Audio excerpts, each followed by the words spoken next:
Love smarter, not harder. Today's question.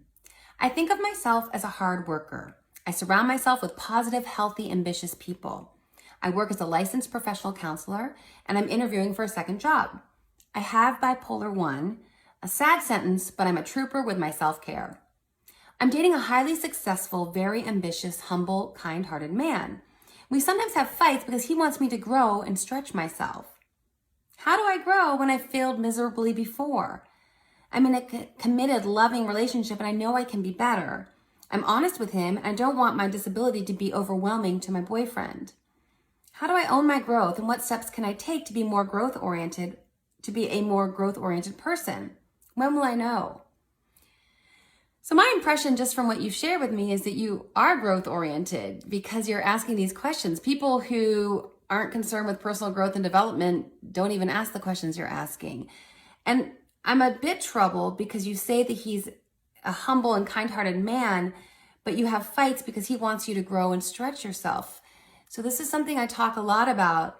When we're dating, we don't date someone to fix them so that they will be then acceptable to us. We don't date someone to help them grow and change and become the person we want them to be. We date someone to figure out if they are a fit for us.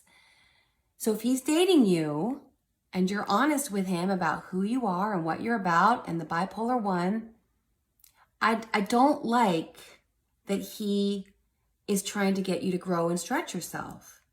He should be dating you to figure out if the person you are, as is currently, is a fit for him. And if you're not, it's not his job to coax you and cajole you and to encourage you to be a different person.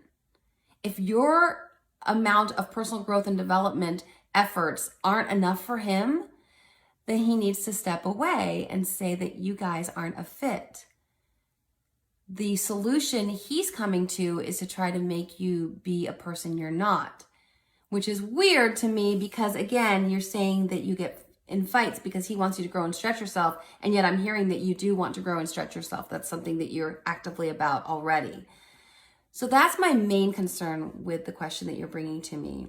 And to answer the other piece of your question, which is basically, how do I own your own growth and take steps to be more growth oriented? Again, that's just asking questions like this, reading self-help books. I mean, you're a counselor yourself, so you're very much involved by your profession in these sorts of things, in these sorts of endeavors. So yes, listening to podcasts, reading books, that is your own journey and you're owning it, it sounds like to me.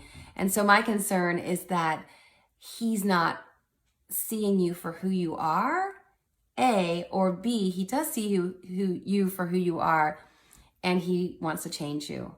And that deeply concerns me. Hope that's helpful.